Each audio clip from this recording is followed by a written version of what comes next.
And let me pull up the document.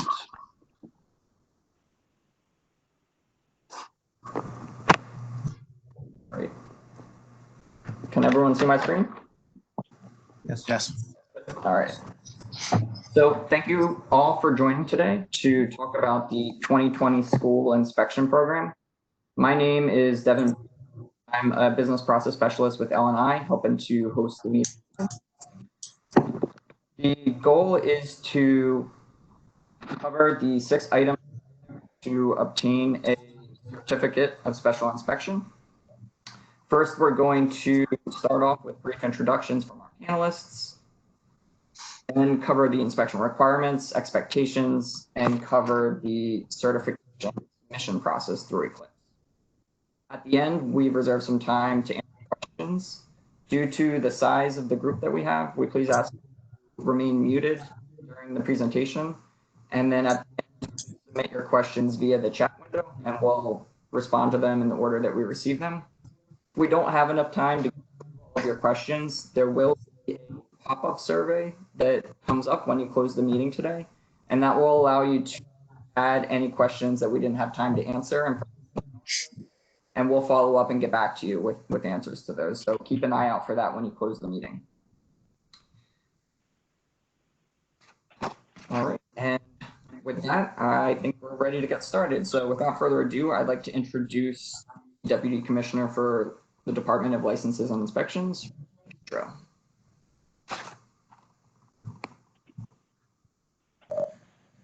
Thanks, Devin.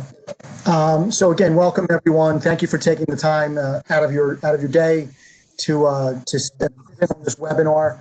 The basic reason that we want to do this, and as Devin said, my name is Ralph DePietro. I'm the Deputy Commissioner of the department. And the basic reason we wanted to give it to talk to you folks about some of the changes that you'll see in this year's annual inspection. Some of these changes are brand new pieces of legislation that were passed by City Council. Others are existing requirements that we're sort of doing in a slightly different way.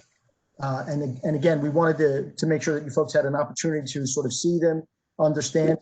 As to Devin's point, we'll take as many questions as we can. And of course, if we can't, we can follow up with those after the presentation. So basically, just so from some basic understanding, back in 2003, City Council, Philadelphia passed an ordinance which essentially required all schools to be inspected annually. Now, this requirement was revised a few times over years to include lead paint requirements and water quality testing, stuff like that, which our friends from the health department will speak to. It also requires basically a certificate of special inspection to be issued. And so that's some of the items that we're going to go over to make sure you understand what's needed to do it, what the inspectors are going to be looking for, how to submit paperwork, how to select contractors who are going to need to do some of the inspection, in specific the electrical inspection of the facility. We'll include all of that as part of this discussion today. So let me just turn this over to Melvin Carrasquillo. Melvin is one of our managers, manages the code enforcement group, and Melvin and Mike Troyes are going to be taking through most of this presentation. So thank you again for being part of this. Melvin? All right, thank you, Deputy Commissioner. So again, as the Deputy Commissioner mentioned, my name is Melvin Carrasquillo. I'm the Director of the Code Enforcement Unit. I oversee operations within the entire unit, but just to give you some background in terms of what we do in code enforcement. Code enforcement performs inspections of occupied and unoccupied buildings in the city, namely vacant buildings as well. We'll do inspections from residential properties, we'll do commercial properties, pretty much everything across the board. We perform safety inspections that focus on enforcing the fire code, the property maintenance code. We also enforce licensing requirements and zoning requirements as well. And then I'll allow Mike Troyes, who's our manager of code enforcement, to explain a little bit of his responsibilities with the districts. Good afternoon. My name is Mike Troyes. I'm the manager of code enforcement. So what I do is I manage the 8 districts, if you include our vending unit, and 10 supervisors. Those supervisors in turn supervise our 54 inspectors.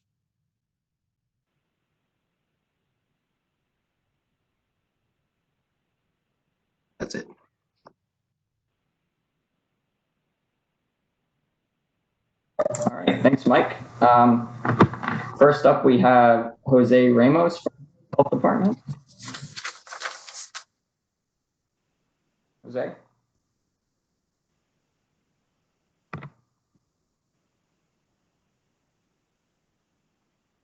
Jose, can you hear us?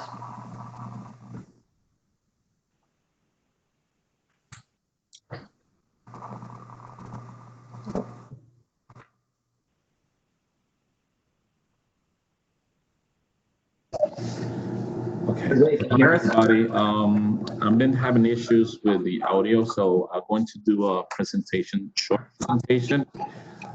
First of all, let me just see if I can put the slides. Okay, thank you. So for the introduction, I'm Jose Ramos. I work with the City of Philadelphia since 1996. I'm a risk assessor and supervisor led abatement.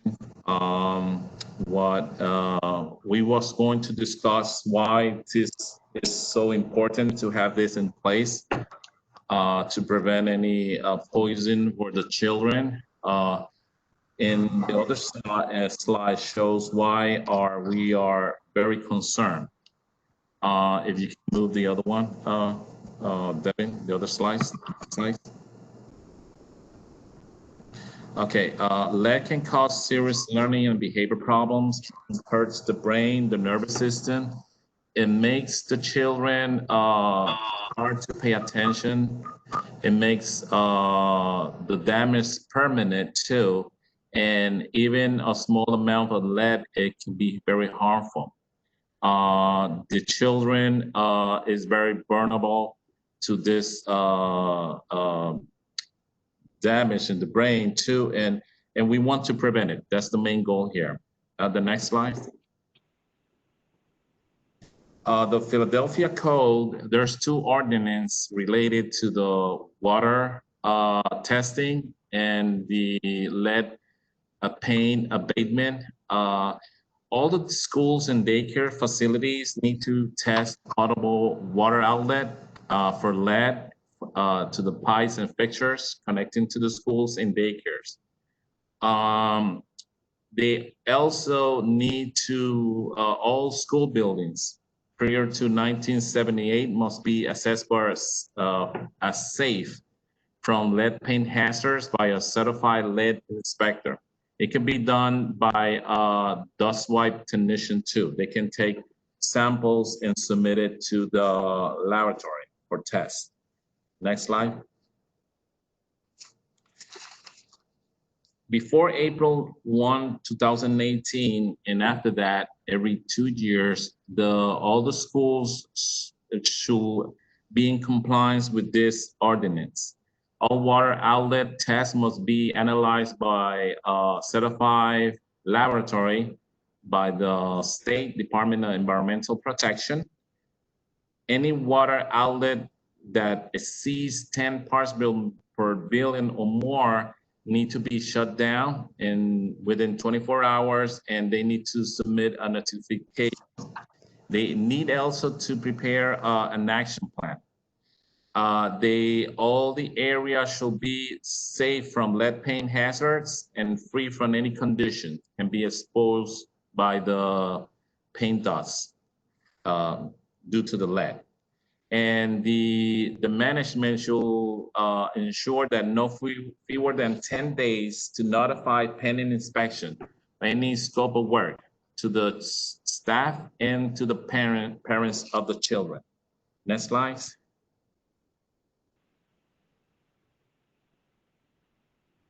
The management should ensure too that no more than 10 days to notify the completion of the inspection and the results indicating the conditions on their website.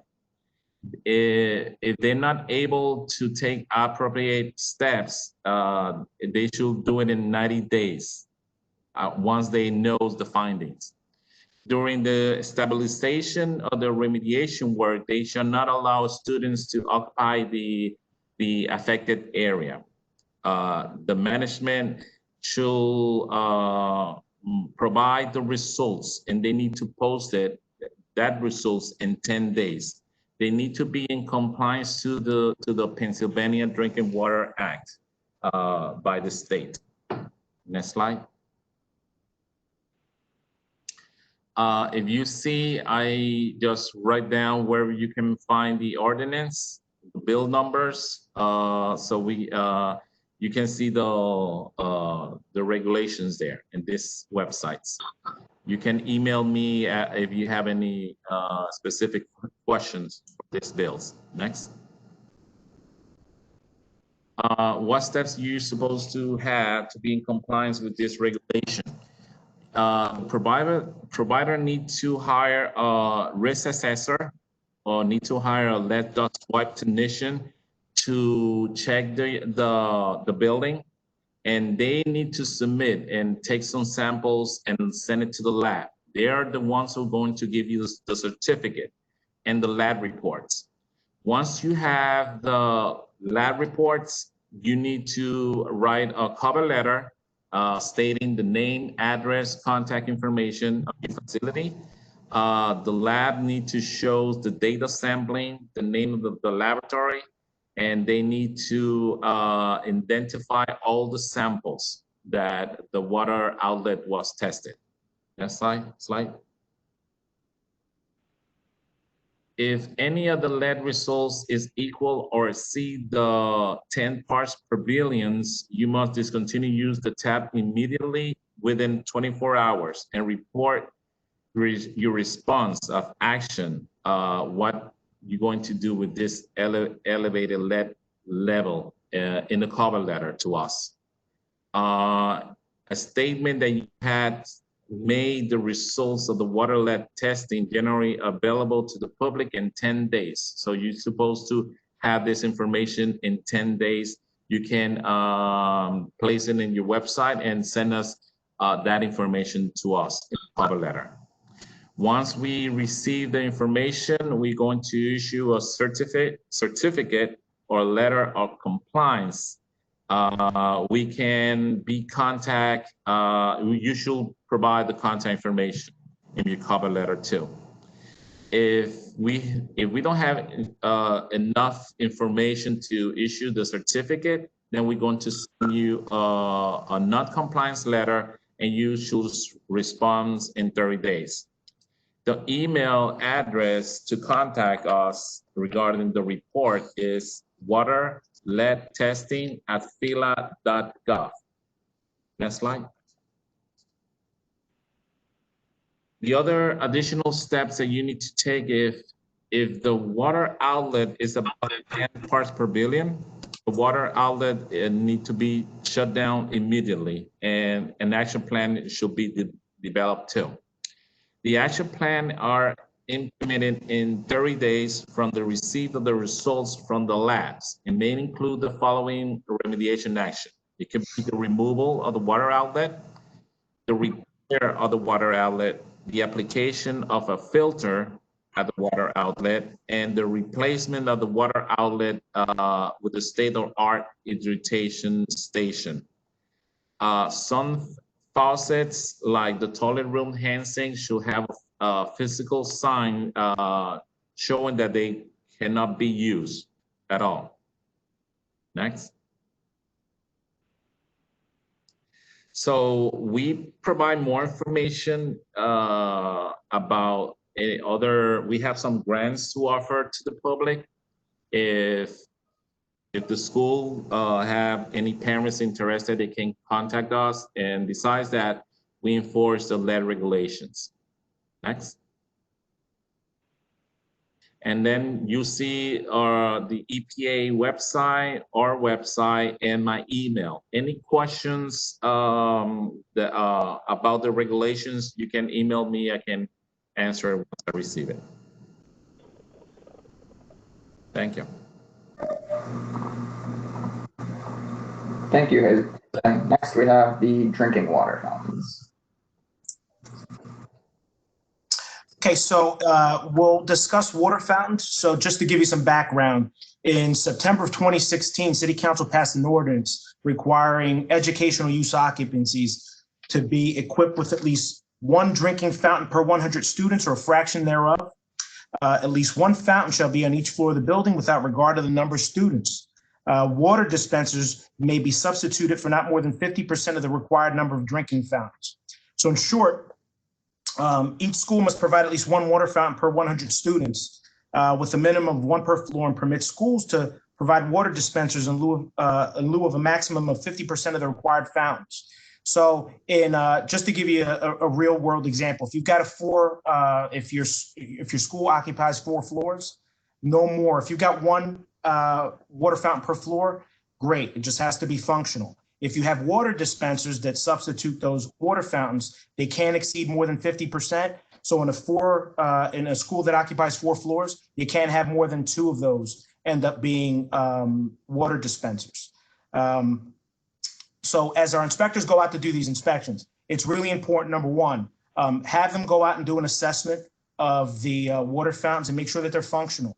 That's really important. It's actually a good time of year to do that because schools have been, for the most part, unoccupied since March. So have that assessment done. And then if you want to do an internal assessment to determine whether or not you comply, you can do that.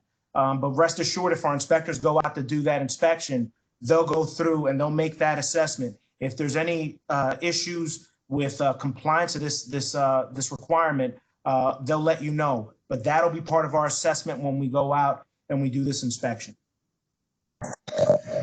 It's important too to note that this is in addition to the water quality testing that Mr. Ramos spoke about from the health department. So City Council sort of broke this thing into 2 real responsibilities. L&I handles functioning of the water fountains as a fixture like we would in any occupancy, and the water department is really handling the water quality and the delivery to the students. So this is over and above the quality testing. Good point. If you go to the next slide. So fire protection system certifications. All fire protection systems must be certified annually by a contractor licensed for that specialty. So the certifications are for the fire alarm, sprinkler systems, standpipes, and kitchen exhaust hood suppressions. These are all annual, except the last one, which should be done every 6 months. Make sure that you have these on hand for the inspector so they can review them. It's important that they're able to see these at the time of inspection. They're going to be uploaded as well.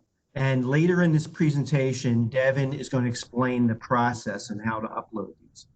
But make sure these are on hand. Next slide.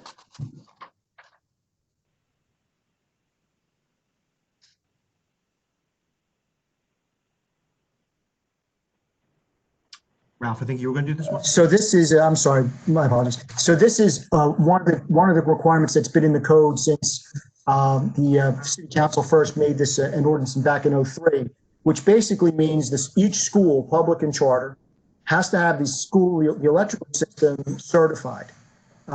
Typically, what it means is you're going to hire an electrical contractor to go through and inspect the system and determine if it's safe for its intended use.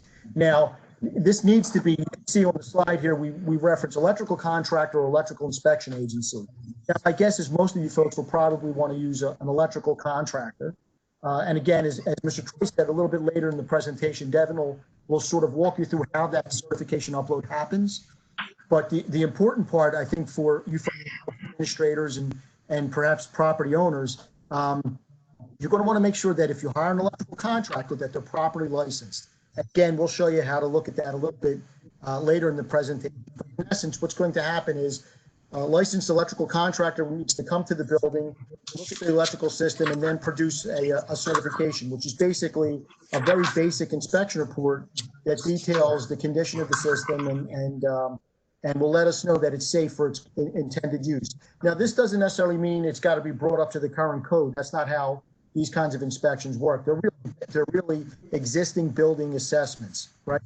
So things like if the code requires a sprinkler system, for example, well, you wouldn't be required to put in a sprinkler system in an existing building unless you did some work. It's the same sort of thing for electrical work. but it is important that they determine whether that the system is safe. So things like cover plates need to be on, wiring can't be frayed, can't be damaged. There shouldn't be any open wiring or wiring that's spliced that's not inside a box. There's lots of different things that an electrical contractor will look at. So it's important that you both verify that your contractor is properly licensed in the city, and B, I would say it's probably a good idea to get a second opinion. Meaning, if once you speak to a couple different contractors before you decide on which one is going to be doing the certification for you. Now, this is a fairly new requirement in terms of how we're applying it. It's been in the code, as I said, since 2003. But the basic element here is to understand that we need to make sure that there are no electrical hazards. For most of you folks, simple things like emergency lighting, that's fairly simple to test. But most of us won't have the know-how to sort of determine whether or not a wiring system is safe. Hence the need for a certified and a licensed electrical contractor. So the goal here is to make sure that these buildings are safe, that there isn't any obvious hazards.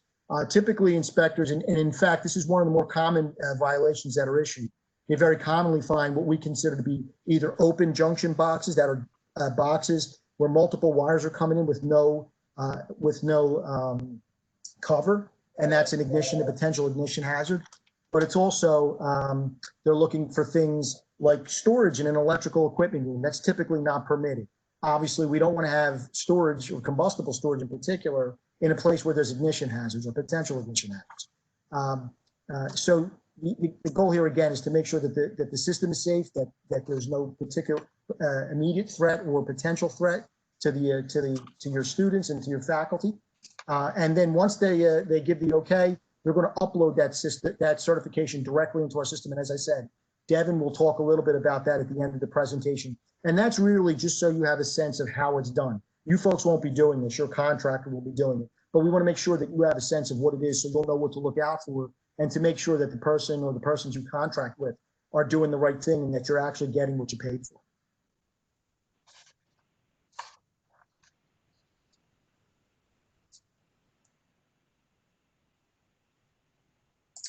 The fire and property maintenance code inspection.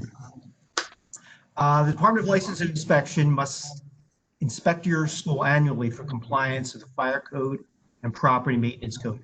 We like to say in code enforcement in LNI, we like to say fire-centric inspections. So although we are doing both the fire code and the property maintenance code, our primary focus is the fire code. That's why we like to say they're fire-centric. So and I'm sure you've been through our previous inspections, you can see that's what we're concentrating on, the fire code. It's very important that the schools are safe, and we look at the entire school and let you know if anything needs to be repaired and be compliant with the code. The inspectors are going to contact the school representative to schedule the time and date of the inspection. We'll get a little bit deeper into that when we get further into this presentation. Next slide. In a bit, we're going to talk about, if I can interject here, we're going to talk about a pre-inspection checklist. Now, the purpose of this is, again, we understand you folks are school administrators, you're educators. It's not really your expertise. So the purpose of the pre-inspection checklist is so that you can get a sense of some of the things that the department, both from the LNI and from the health department, some of the things that we're looking for, some of the things that you'll need to get done. These may be done solely by you, or they may be done in conjunction with the building if you're a tenant in an existing building. But the idea around the checklist is to get you a sense of what you need to have in place in advance of the inspection. A very common one, for example, fire drill records. The fire code is very specific about when fire drills must be conducted, typically within the first several days of classes, and then on a continuing basis after. And you're required to sort of record that stuff. That's one of the things that the inspectors will ask for. They're going to ask to see copies of that. It's a very, very common violation because very often, as I said, administrators, you folks are worried about educating, and you may not necessarily, have your hands on those records. So one of the things that we'd ask to do in advance is you gather all this information together. It makes the inspection process go much smoother. It results in less violations issued, and it just it helps sort of focus our efforts on, as Mr. Troy said, fire-centric inspections, determining if the building and what kind of things need to take place to make sure the building is both, again, for students and faculty and for first responders that may have to enter under some terrible conditions. So we have a pre-inspection checklist. So you can see the list. These are the things that you should have set up before the inspector even shows up. This will make the inspection move a lot faster and a lot more efficient. So you want your electrical inspection certification, the fire alarm certification, sprinkler certification where required, and special hazard certification. And you can see what the health department requirements for lead paint assessment and water quality testing. Make sure you prepare the following materials for the fire drill log. Remember, the fire drills need to be done monthly. You need to also have a fire evacuation plan. We have shelter in place, but now it is called the lockdown plan. And the flame propagation records for curtains and draperies. So these will either be attached to the draperies in your auditorium, and sometimes you will have it in your office, but just be prepared to produce them so we can see that the curtains are fire retardant. So the inspectors will contact you via email a week before your inspection. And they're going to give you the time and the date of the inspection. We're going to instruct inspectors to schedule these between 10 a.m. and 2 p.m. That's when you're going to have a 4-hour inspection. It just means the inspection will fall in that time period, between 10 a.m. and 2 p.m. That's in the middle of the day, so I think that's the most convenient for everybody involved. So they will contact you via email. If they can't get you by email, they will contact you by phone. But be aware that it's coming a week before the inspection. Next slide.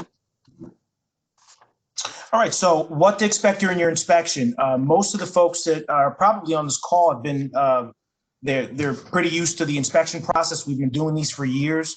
So a lot of the building engineers and the facilities folks in the building are pretty familiar with what our process is. So we wanted to kind of bullet a lot of the common issues that we see in buildings. So this isn't, this isn't all the information that will, or the inspection won't be related to just this. And just to be cognizant, this is our Philadelphia Fire Code. It's a pretty thick book here.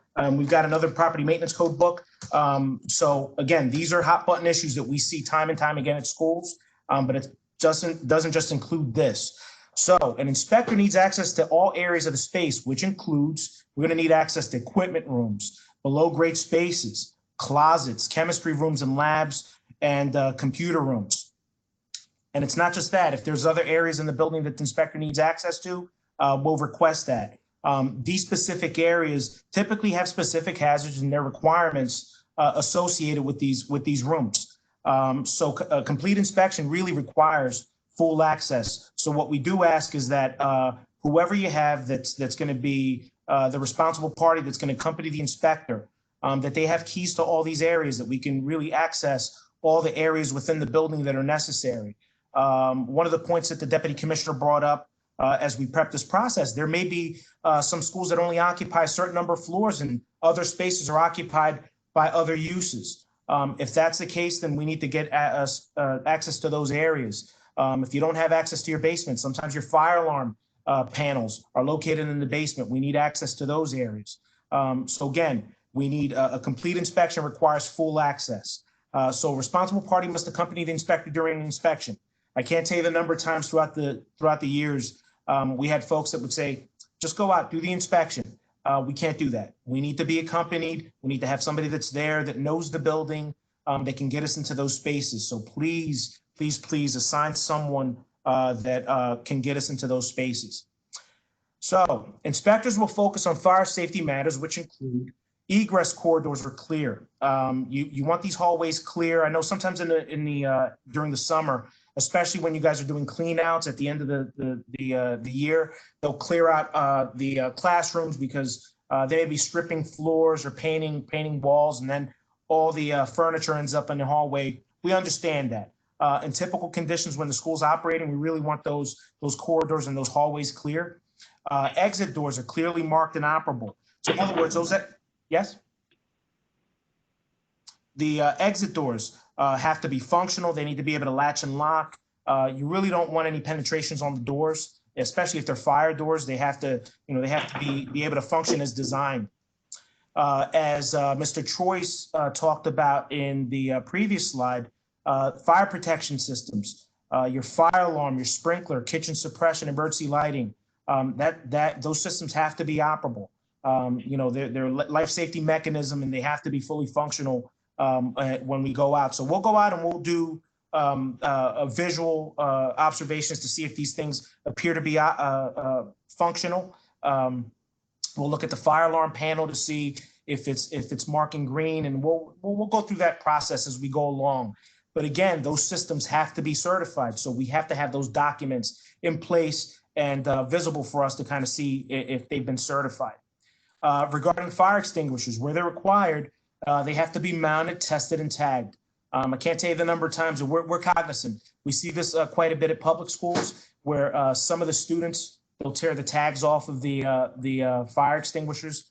We completely understand that stuff happens, but you have to make every attempt to have those fire extinguishers mounted, tested, and tagged. Lawful occupancy signs. So in any areas, any assembly areas, examples of assembly areas, gyms, cafeterias, auditoriums, or some schools have cafetoriums where they kind of merge those three, those three spaces, or those three uses together in one space. They have to have lawful occupancy signs. So in any areas that have 50 or more people, those signs have to be conspicuously displayed. We'll see, especially during the summer, and they'll clean walls, they'll paint walls. Those signs get taken down, and then when we go out, we do the inspection. We don't see them there. So those do have to be displayed. I would also give you a recommendation that it's probably wise to make copies of those lawful occupancy signs and keep a separate record somewhere else in case they get taken down. You can go back and then place those signs accordingly. Special hazard areas are specifically concerning your boiler rooms, your electrical rooms. We know that storage is at a premium at schools. Those have to be free of storage. You can't have any storage within electrical rooms or boiler rooms. Storage areas have to be as such. It has to be neat and orderly, but you want to be specifically cognizant of those areas. One bullet point that isn't here that I think the Deputy Commissioner kind of touched on are electrical areas. Any electrical issues throughout the building, oftentimes we'll go into some of these very spaces, electrical rooms, boiler rooms. The basement will find open junction boxes. In computer rooms, we'll find really excessive use of extension cords, multi-plug adapters being jumped to other multi-plug adapters, jumped to a cube at the outlet. So those are things that you want to be cognizant of as you kind of go through the building. Just make certain those areas you don't see that overload in those areas. Next slide. Post-inspection. So depending on what the circumstances are, hopefully we run through your building, we don't find any violations. That's a great thing. Oftentimes we're going to find violations. Some of them, there are various degrees of violations. Sometimes you'll have some things that we can walk into any building in the city of Philadelphia and find a code violation. So I wouldn't be completely alarmed. If it's something that rises to that occasion, we'll communicate with the folks that are there. Specifically, if you've got a fire protection system that may be inoperable, we may see trouble at the alarm box. Those are things that we'll communicate on site, and we like jumping on those items pretty quickly. We want whatever your company is, your licensed contractor, to come out and kind of service those issues quickly. Again, our inspectors will communicate that on site. We've got a really good group of inspectors. We've got, I think, 19 inspectors, Mr. Troyes? We have 19 inspectors that will be doing schools. Right, so we have inspectors, but 19 that will be doing schools. Right, and we have 19 very good inspectors that we'll have going out that'll make these assessments. So they'll communicate it with your staff. But if you do happen to have a notice of violation, we'll issue that. You'll see that notice come through. The inspectors may request a follow-up inspection. And I'll let the deputy commissioner kind of flow through with the special certificate of inspection. Thank you.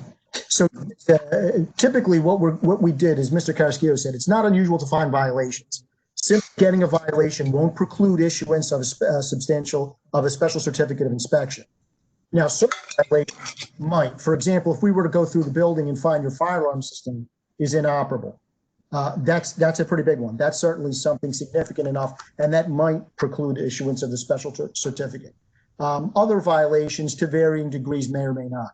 And as unfortunately, during the time of COVID, we don't really want to have a whole lot of folks at the building when we do the inspections. But typically, we would normally encourage the CEO, the principal, the school administrator folks to accompany the inspectors so they get a sense of what this is. We know inspections can be seen as a critical thing, and to some extent, of course, they are. But that's not the purpose. The purpose here is to really bring to your attention some of the potential dangers that are, and very often, these are things that are right under your nose, and you don't certainly suspect how dangerous they are. So in issuing the certificate, as we have for many years, it's very rare that the department would take so drastic a step as to close a school. Now, we've done that in the past. We found structural deficiencies, we found severe fire safety stuff, and we've had to take more certain action. But typically, violations won't preclude the issuance of the special certificate, which is for this year, for the first time, an actual paper certificate that we'll be issuing. And one of the things that I think we mentioned in some of the literature that we sent out around this is we're really encouraging property owners or school administrators or the school owners to post that certificate. Because one of the things I think it really does is it really is an indicator of the commitment to safety on behalf of the school. So we want to see folks post that certificate as a sign that the school's been inspected and it's been given the all clear to operate safely. And I think that I expect that folks can sort of understand that and will comply with that request. Ultimately, I think, as Mr. Carrasquillo said, the inspectors are going to go around, and once they do their inspection, we like to have what we call sort of a closing interview. And really, this is where the inspector will tell you, hey, here's some of the things I found. Here's some of the things you're going to need to do, and here's what happens next, right? Again, in the time of COVID, we're not able to do that more fully, but it's to make sure that the person you designate as your responsible person has a good understanding of the building features, and is able to sort of take the corrective actions necessary to bring the building into compliance. So the process, again, if it's severe and serious enough, the notice of violation will certainly say that. The inspector will let you know that. And there's always going to be a follow-up inspection. We're always going to come back to see that that's been corrected. And typically that's within anywhere from 1 to 10 days, depending on the severity. For the rest of the stuff, you'll get the single inspection report, and more than likely you won't be seeing our folks until the following year, until we do the next annual. So that's sort of how the ordinance is laid out.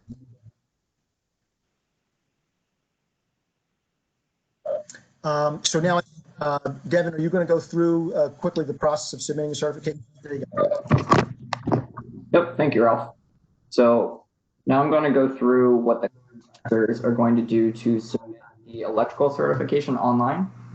So what you need to know before you hire the contractor, I think Ralph touched on this earlier, is that you're strongly encouraged to verify their license with the city. And we do have tools on L&I's website that allow you to search for licensed contractors. Also, in order to submit a building certification, you must have a trade license linked to your Eclipse account. So this is geared towards the contractors that will be uploading these certifications. They must have their active license and be in compliance. And below here, this is just a breakdown of the different certifications and what types of licenses are required in order to submit the certifications. So you can see here for emergency standby systems certification, fire alarm certifications, and electrical certifications, you must have an electrical contractor license. For the special hazards and the sprinkler certifications, you need a fire suppression contractor. For the fire alarm certification, you need a fire alarm inspector. And an electrical certification could also be uploaded by an electrical inspection agency. So we do have further details on our website at phila.gov/LI or /LI that will give you some more information on the license requirements. So when the contractor has an active license and they log into their Eclipse portal online, they will see right on their homepage the Submit Building Certification link. This is where they'll go to upload their certifications. Then there'll be just one page here where they will complete their submission. So first they'll enter the address and select the proper building. Now, if there's multiple buildings, they will need to specify which building that they're uploading the certifications for. Here, they'll select the contractor license that they're using. Then they'll select the type of certification. So if it's electrical, fire suppression, etc. They'll add the inspection date and the inspection result. So if it's marked as deficient, that will tell L&I that we need to go out and look at it. And I'll cover that in the next slide as well. And then here's the upload button to actually upload the document. Now, if you have any trouble while you're trying to fill this out, there is this little blue help icon that has some additional information to try and support you and some contact information on who to reach out to if you're having trouble. At the end of this, you just click the submit button. Now, some things to know once you submit these certifications.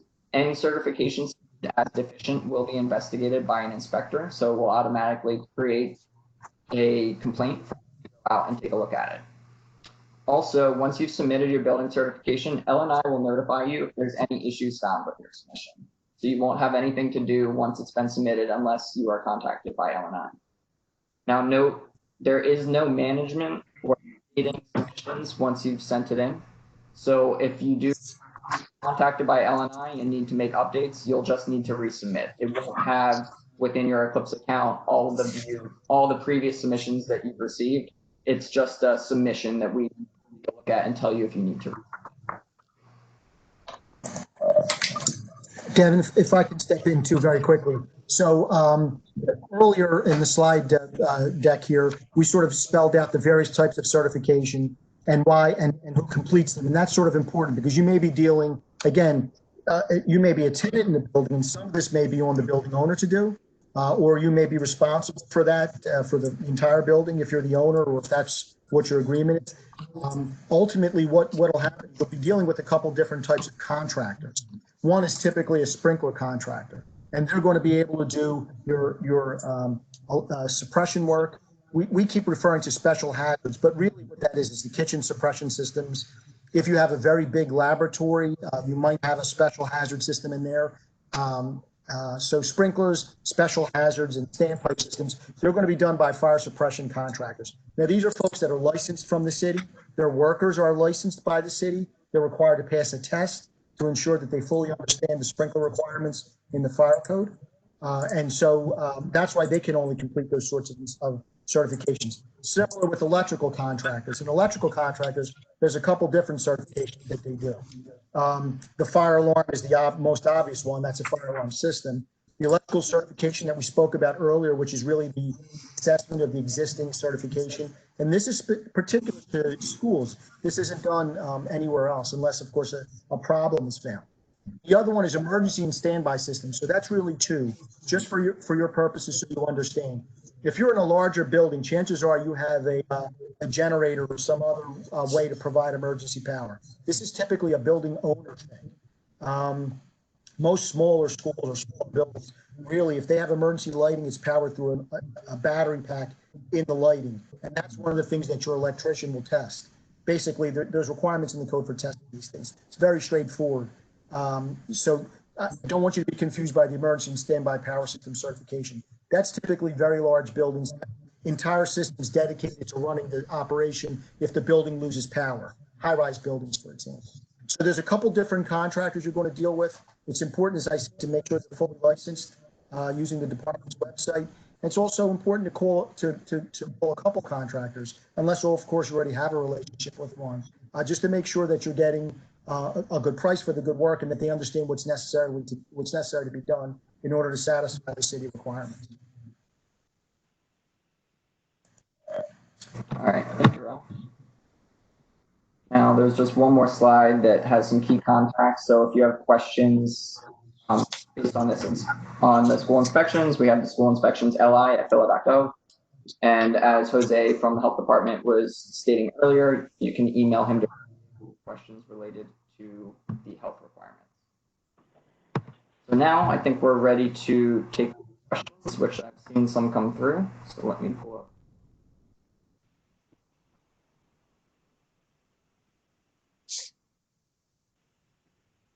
All right, so I've seen a couple of questions come through on this one. So the first one is, how does COVID affect the dispenser requirement? We're planning on switching over to dispensers because water fountains are possible ways to spread COVID. So I think Kevin, you broke up with part of it, but I think the question was, how does the COVID outbreak affect dispensers? And that's an excellent question. And I think this is one of the things where the code is the code, and that's the requirement, and that we're not able to change. Now, don't forget, that's not to suggest that you couldn't decide to do bottled water or some other type of system on your own as a policy. But you do need the minimum that's required in the code. Now, whether or not the students drink from them, that's a different thing. That's something that you can handle as an administrator. So for our purposes, we're just looking to make sure the fountains are there. Of course, from the health department, and I don't want to speak for them, but certainly they're looking for the water quality testing. But that's not to suggest that you may decide as a safety measure to use bottled water or have the students bring their own water or something like that. That's a completely different line. But the code is the code, and unfortunately, we can't suspend it. So we're still going to have to look for those minimums. And in fact, that's what most of the code is anyway. The code is based on reasonable minimums. All right, thank you. The next question we have, will there be support to get lawful occupancy signs? It has taken us up to 6 to 9 months to get these from the city. Another great question. I'm so glad someone brought it up. Yeah, so one of the things that Mr. Carrasquillo mentioned that's lawful occupancies are sort of misleading, right? They're very important because one of the things that they do is they determine the real basis of a lawful occupancy is to determine how many people can safely get out of that space in an emergency. So they're really looking at the distance, which is a super important factor when you're thinking about a building or a room on fire, right? You need to be able to traverse a certain amount of distance, and you can only get so far before succumbing. So one of the things that lawful occupancy really do is they look at a space and they say, you have sufficient exits and they're sufficiently far apart so that A, they won't be blocked by a fire, but they still provide enough access for folks to get out within a defined time frame. So the truth is we'll list that as a lawful occupancy as a requirement, but we won't shut a building down for not having one. We won't deny a certification for that. And we're not going to follow back up until the following year. Now, eventually you're going to have to get those, but I don't want you to think that that's going to be something, because we understand fully that the lawful occupancy process can be a little bit daunting because very often you need like floor plans, right? So that's how the examiners can make the determination whether or not a space is safe. And that can take a little time. We're fully cognizant of that. We want to work with you folks to make sure you work through that process. So good chance are, if you had an LO ever, you can actually look at our online archive. Very often the LOs, or at least a copy of it, is in there.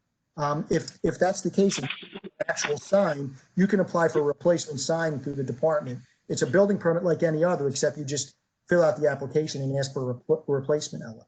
But very often that's a great resource to go to. So I would check our online, it's actually in the zoning file online, because very often the buildings will have a copy of the LO, or at least what we call an LO certificate, which is basically the document where the examiner will write down how many people can safely be in that space. Okay, great, thank you. Next question. How does the paperwork showing what violations appeared in a walkthrough get delivered to schools? Can we give directions where to email that sheet rather than it be left or mailed to the location of the school? Right now, but we send these through mail. So we're going to send these violations to a couple different places. They're going to go to generally to the owner of the building. They'll go to the administrator, whoever you designate.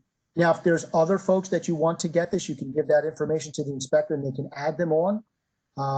Emailing is great, but unfortunately it's not lawful in terms of a notice. So we have to send these, but we will For example, in the public schools, we do email out those inspection reports simply because we're sending them all to one location. So inspectors can send an email, but there's always going to be a paper notice of violation because that's what the law requires. Okay, great. And I've seen several questions come in about the slides for this deck. We will send them out after this call, so you will have access to the slides. Next question. Can you review the lead paint testing requirements again? Is there a list of certified testing agencies for that separate from water testing? So Jose, this one's for you.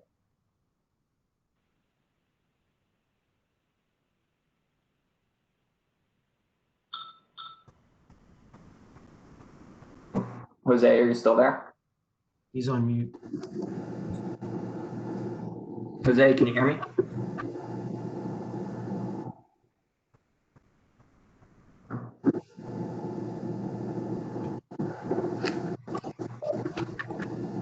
You know, we may need to follow up with Jose afterwards. I think he did say he's having some audio issues.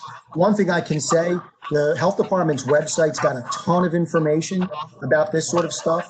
We can sort of, Devin, if you can, track that question down and you can send it to Jose separately, and then maybe we can get his response in when you send out the presentation deck.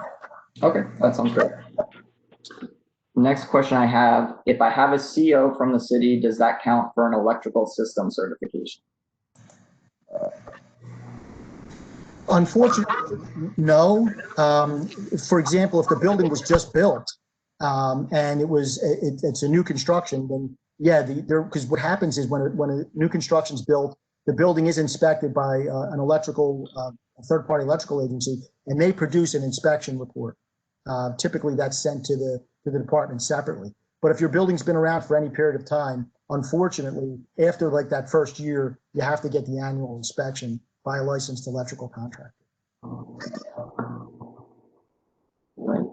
Next question, if I have 300 students per floor, do I need 3 water fountains per floor, or can it be 2 fountains and 2 fillers?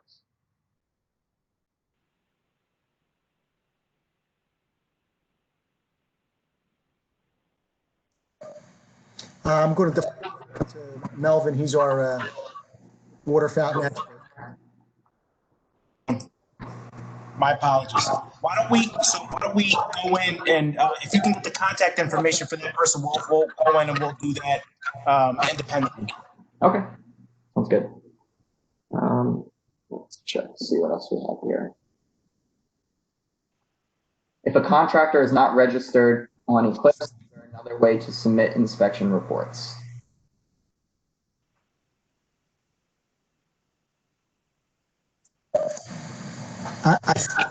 I'm not sure I got that. If the contractor's not registered? Yeah. Yeah, there is no other way to submit the inspection reports. It's really important. The reason we want contractors to be registered, for one, they're able to renew their licensing and all that other stuff, which is kind of important. And for two, we're able to message them. We're able to give them information. So unfortunately, the only way you can get this, because one of the things that the Eclipse will do when they upload that info, it'll double check to make sure their license is active. Because unfortunately, I've heard this horror story too many times where an owner or a tenant hires a contractor to do some work, spends a lot of money, even if it's just something simple like a certification, spends a sizable amount of money only to find out the contractor was never licensed to begin with. Unfortunately, that happens way too often. So we really do need them to upload these through the Eclipse system so that we can verify that their license is current. Okay. And then I've seen a couple of questions around this topic. Oh, can everyone still hear me? Looks like the screen went blank. Okay. So I've seen a couple of questions on this. There's concern, Ralph, over the deadline of August 1st. Is there any concerns over meeting this deadline? Yes. So what we're in schools? Typically, what happens is each year the department's required to submit a report to City Council, the mayor, the superintendent of schools. Now that's typically very heavily related to public schools. So more than likely, you folks won't even be seeing the inspections till late summer, early fall. So that date for you folks won't necessarily apply. Now, our goal is to start these inspections as quickly and wrap them up as quickly as possible, simply because we don't want folks hanging around and waiting for us to come out there, and we don't want to have that air of uncertainty. So that August 1st deadline doesn't actually apply to you folks, at least for this inspection season. We ordinarily like to do the inspections in the summertime, even though obviously school isn't in session, but we like to do it in the summertime because we find that tends to be the best time for the facilities folks to get out there. We're not interrupting classes, and there's no concern about, hey, there's some strange guy roaming around my hallways, So try to get these done in the summertime whenever possible. But for this particular round, I don't think you folks have to worry about the August 1st deadline. Okay, great. So I think that about is all we have time for. We're at 3 o'clock.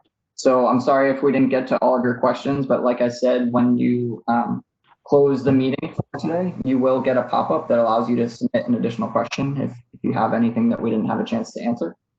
And with that, I'd really like to thank you again for taking the time to meet with us today. And I hope that you found this helpful. Please let us know if you have any other questions after this. Have a good afternoon, everybody. Thank you. Thank you.